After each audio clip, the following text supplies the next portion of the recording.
What's cracking, folks? This is Con, and I have some comic reviews here for the week of April 5th, 2013. We're bleeding over into next week, and as kind of a plus, we're also a couple of weeks away from the release of Iron Man 3, which I am fucking stoked about.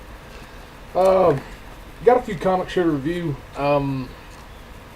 Been kind of lagging on this, trying to pick back up with the pace, and I'm just going to cover this week's stack.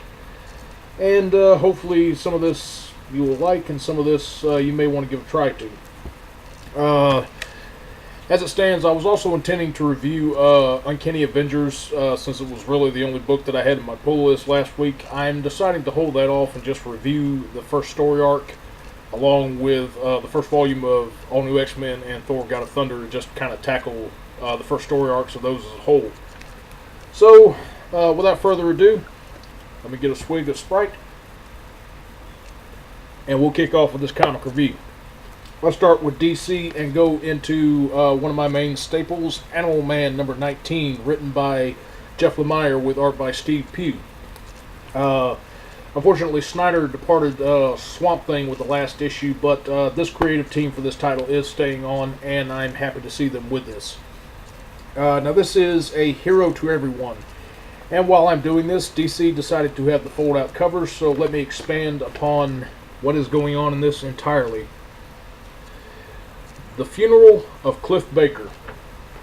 Now, for those of you who don't know, last issue when Rot World ended and we kind of had the follow-up issues to it, Cliff decided to sacrifice himself to take out the little Arcane kid, and unfortunately he paid the ultimate price for it.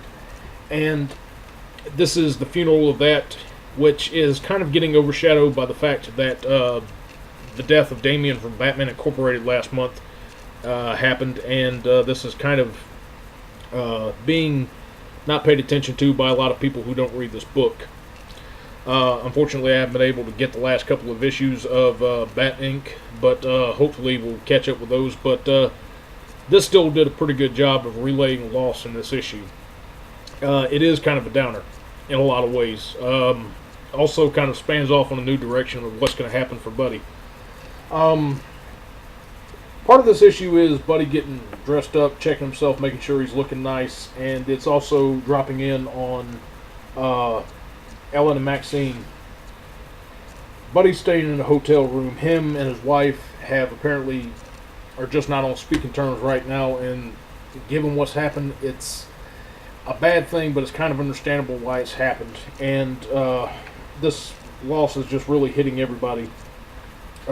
Maxine is just direly upset about it too. And this kind of leads to a dark spot for Buddy on this. Ellen tells them they are absolutely through with each other. She's taken Maxine. All of the stuff about Max's role with the Red is over and done with. And she's staying with her mom right now. But Socks the cat is not too far away, and, Maxine is kind of like her father. Buddy was trying to tell his wife, maybe it's not too late for Cliff, and, Ellen just hauls off and slaps him and says, no, he's dead. Don't make it worse, just let our son rest. And Maxine is kind of conveying the same problem to Socks, but Socks has said, child, you might be powerful, but unfortunately, there are just some things you cannot do. And I really feel bad, especially for Buddy and the child in this one. It's just a really heartbreaking story. But a lot of this grief is turned to anger in this. A lot of this is thanks to the paparazzi. This is kind of a really bad point that, people who are celebrities who are constantly hounded by the press and, just giving them a hard time. Buddy kind of reminds me of the tragedy that John Travolta had to go through when he lost his son, and people were just lashing out and saying, hey, did you fake this just for some publicity stunt? And Buddy just lets the guy have it, apes out on him, and a lot of this just further enrages him. He wants to go to the Parliament about this. And the Parliament is not really in a mood to hear it right now, but he just barges in there and lets them have it. And This is kind of a point to where he oversteps his bounds a lot, and it does leave a very dire change for him that's really going to be a problem come later on. This issue is well written, but it does have a lot of emotional resonance to it. I'm actually kind of glad that I haven't been reading Batman Incorporated right now, because that loss of Damian probably would overshadow a lot of what's happening in this story, and maybe that kind of helps with the fact that I can just feel a little bit more strongly for Buddy and for his loss here. It's just some really deep stuff. Kind of came close to shedding a couple of tears there too, because it's some really deep shit, especially for the fact that a parent losing his child is a really big staple, and especially in the superhero story, it's not a dynamic that's touched upon a lot. This is a really good issue, but it's also a very heartbreaking one too. So major props to Lemire and Pugh on the job that they did with this issue. This is really good. Going to move it over now to DC Comics once again with Swamp Thing issue 19. This time we have Charles Soule doing the writing, taking up for Scott Snyder, and we have Kano, who actually worked on Swamp Thing Zero, providing the artwork for this issue. And like Animal Man on a lot of the covers, apparently they're going to be doing this month. Let's fold this out and see that, hey, we have Swamp Thing, and he's fighting the Scarecrow, and he's got Superman in the story too. Kind of a lot to throw at us. Now, a lot of people have complained about this issue and for the direction that it's taken after everything that's gone down. You know, Swamp Thing is primarily a horror comic, but a lot of times people do tend to forget that Swamp Thing also had some superheroes kind of guest star in there, and there's even kind of a couple of the early issues of Len Wein's run, actually just one in particular where he kind of crossed over with Batman, and it was a little bit of a superhero story. And that's kind of what we got going on in this. It starts out with Swamp Thing, whereas like with Animal Man, Buddy is actually kind of really upset with his role serving the Red, and the fact that they're starting to prove that they're really not trustworthy. Alec is absolutely embracing his role in the Green, but unfortunately it's not without causing him some major guilt over some of the stuff that he has to do. And it kind of really tested my like for Alec as a character in this too. He's doing the Green's work, but unfortunately he's being made to be a dick about it too. This issue actually opens up with him going into a desert in a third world country, and there's this large oasis which is sprung up in the middle of the desert. The Green is still recovering its power, and there's two warring factions that actually do use it as a bit of a resource, because there's hardly any water that they can get into the country, at least not clean water, and a lot of vegetation around there, and Alec has to step in there on behalf of the Green and say, you know, I'm sorry, this sucks, but I absolutely have to take this away because you're taking powers away from my master. And he completely obliterates the oasis. And after all that's said and done, he kind of needs to get away and just do a little thinking for a while, so he drops in on Metropolis and heads to Botanical Gardens to just kind of sit and enjoy the silence of the plants talking to him. But lo and behold, things are not always going easy. We do have the Scarecrow in this issue, and it's kind of a funny encounter in between Swamp Thing and the Scarecrow. The Scarecrow is after a particular type of plant for fear toxin, and Swamp Thing steps in there and kind of says, hey, you don't need to touch that. You would get hurt by it. It's got some very bad hallucinogenic properties to it, and the Scarecrow says, I know. And he can tell that whoever's talking to him is a scientist, and there's kind of a interesting banter back and forth between scientists, and Scarecrow tries to go and get a hold over Swamp Thing, and Swamp Thing actually does manage to get a hold of him. But then I kind of have to critique it a little bit, because Swamp Thing's thinking, you know, what's the chances of this guy getting one over on me? Well, Scarecrow shows that he's not entirely without his capabilities, and he's prepared for just about anything that comes along. he does manage to douse Alec with a lot of his fear gas, which is a trademark. It starts off being as, what you trying to do? That doesn't faze me. But the Scarecrow was packing a little bit more than what Alec thinks, and before you know it, something happens when Alec is sprayed with the toxin, and there's a lot of problems springing up from Metropolis. Superman is in this issue, but he doesn't pop up until the tail end of it. And it kind of leaves it off on a little interesting cliffhanger. Now, admittedly, this is... I can understand why people say that this is an underwhelming issue of Swamp Thing. I don't know about it being backed as terrible, though I actually enjoyed it for what it is. Probably a lot of people were just used to the horror element of the story with Scott Snyder writing. And maybe it might take a little bit for you to adjust to the new creative team. But for what it is so far, I actually enjoyed the story. And I would recommend this to anybody. This is a good jumping on point for the character. Let's move it over to Avatar Press now. This is Ferals, number 13. David Lapham on the writing, Gabriel Andrade on the art. Got to show this off too. This is a nice wraparound cover. I'm strictly reading this because it is a werewolf story in comics.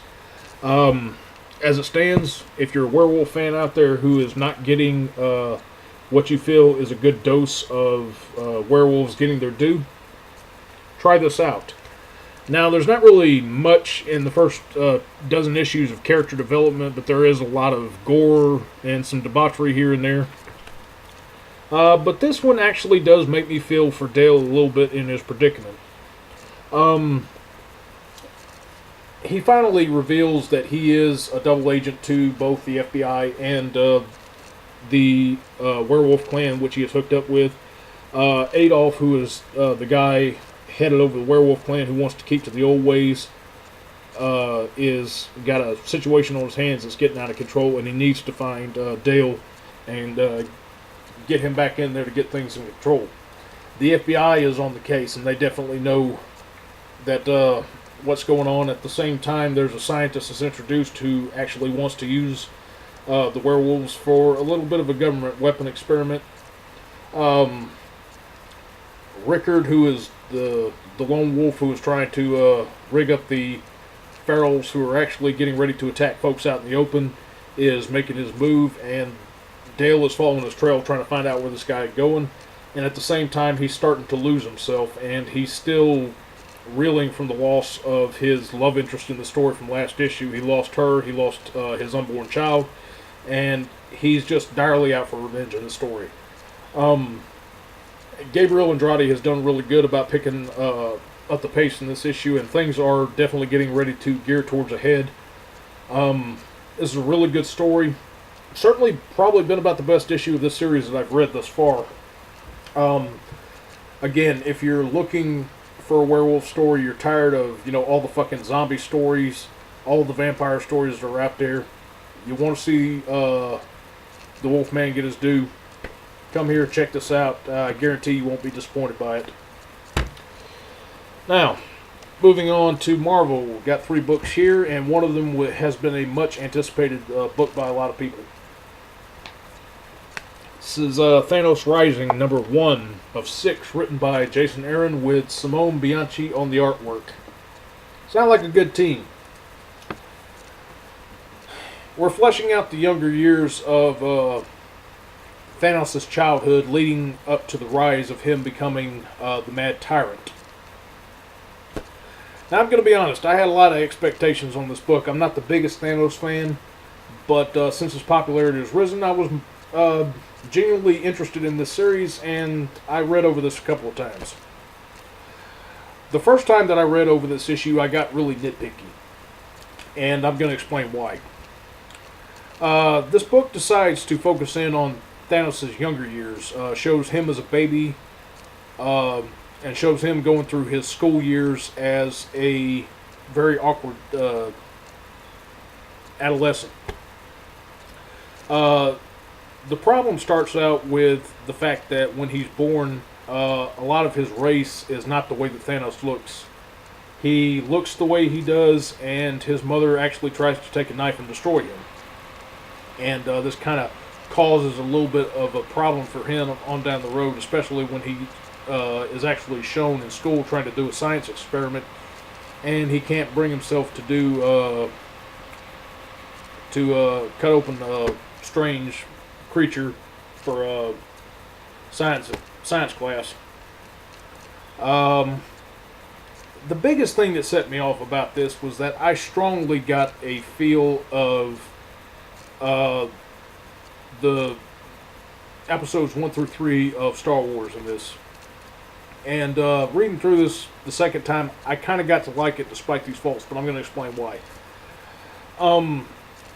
There are things in here that show that Thanos is not the mad tyrant that he would automatically make himself out to be. Now, there are some elements in this to where he's very much like Anakin Skywalker as a child. It's not really so much him making choices, but it's circumstances that will come to shape him. There's even a figure in here who's kind of Palpatine-like, telling him what to do, and it kind of suggests that maybe Thanos could be schizophrenic. And a lot of references that are thrown out here to things that would happen in the future that are just a little too on the nose for my taste. But despite this nitpicking and some of the qualms that I have with this issue, in other areas it does work extremely well, I will concede.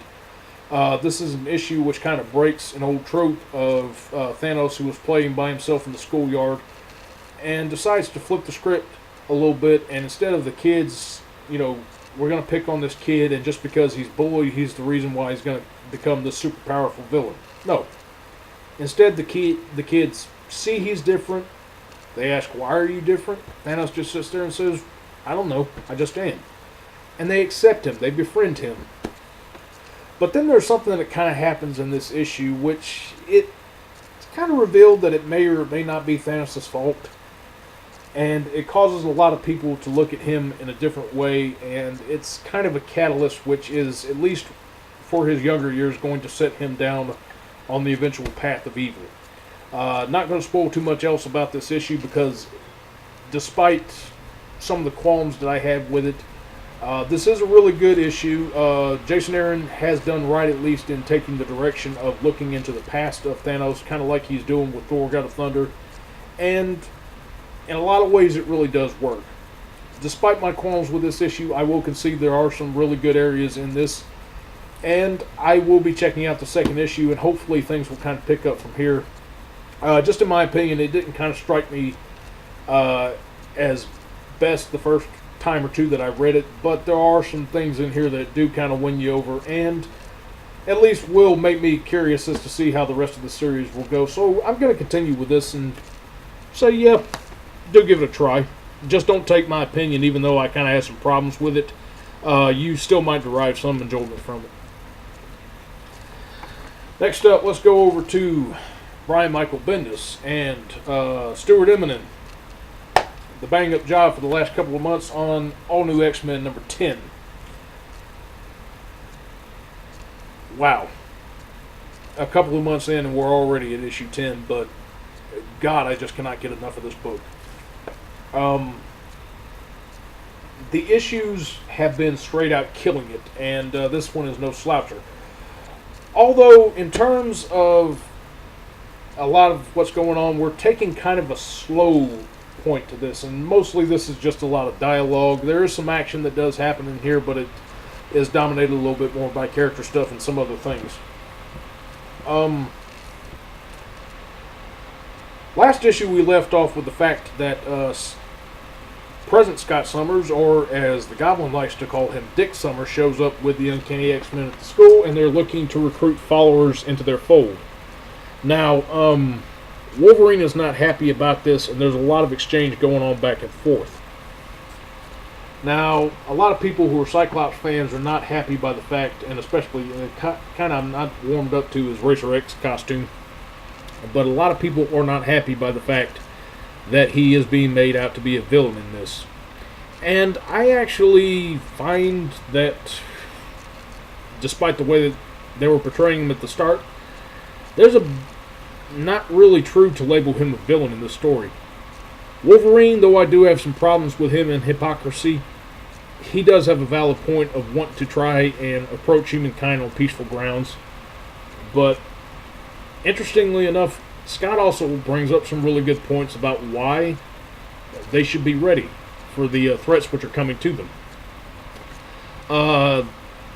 And that's really the sign of good storytelling right here, is if you have a hard time trying to decide who you should sympathize with more, especially when both sides of the argument have very valid points, this is a very gray book right here. There is no solid black and white in between it.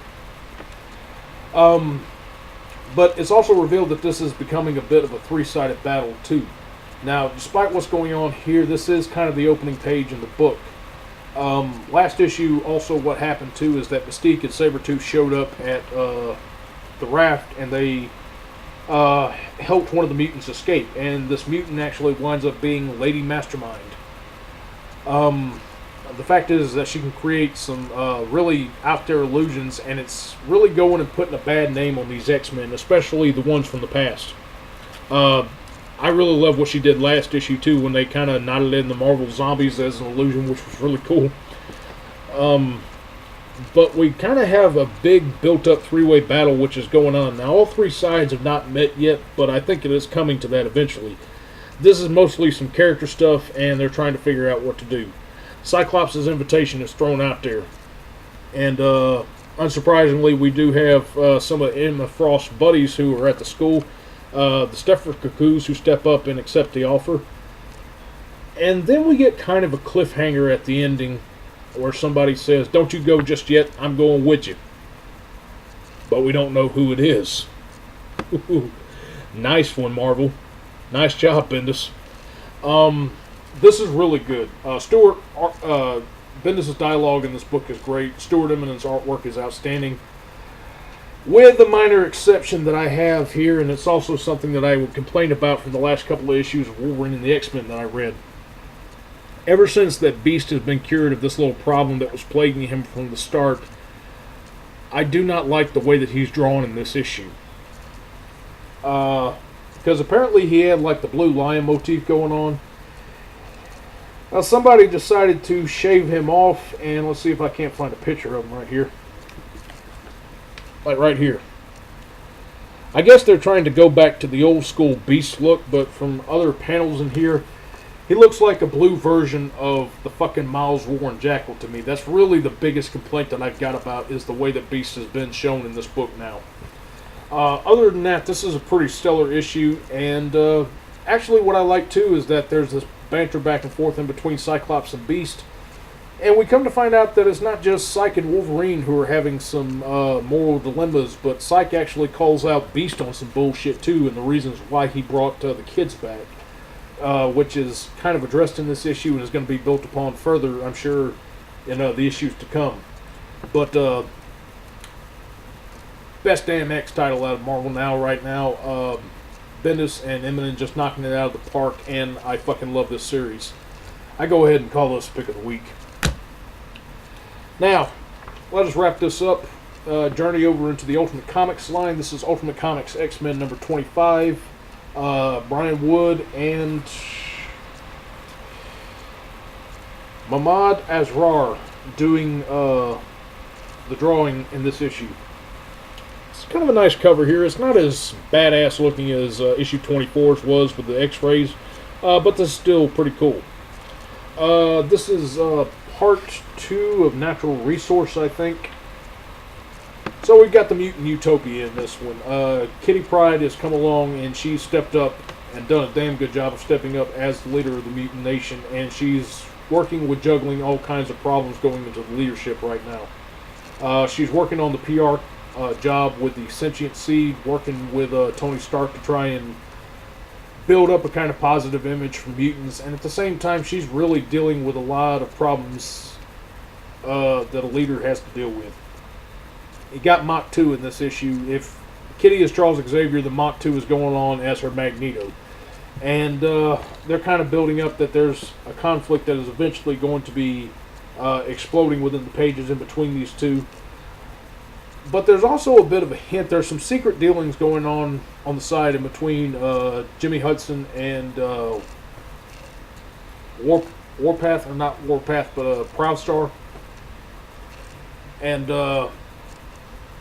Psylocke in this issue. I don't know when she became evil, but they decided at some point that she's going to be a villain in this story. And what she's doing in this issue is just, I was like, damn. There's some really good stuff going on in this. Plus, we also have the fact too that some of the humans and a lot of the politics in this, which they can kind of range from really good at some points to really dry at others, actually get pretty good in this. And there's kind of a cliffhanger ending off with some humans who are getting ready to make an attack on Utopia in this book. And also added to the fact, Jean Grey is back in this book. And I'm not going to spoil too much of what's going on with her, but a lot of angles going on. Everybody's got their agendas going, and this is still a pretty solid X-Men series. I'm still on record as saying that this is the best Ultimate X-Men book that there has been in that line ever since it started. And Brian Wood is just killing it. So, do yourselves a favor, pick this up. Ultimate X-Men is a really good time to be reading it. And that's all I have to say for my comic reviews. Droned on a little bit too long here, but I hope you guys enjoyed this, and leave some feedback, subscribe, you know, all that good stuff. And until next week, I will catch you guys later. So, peace.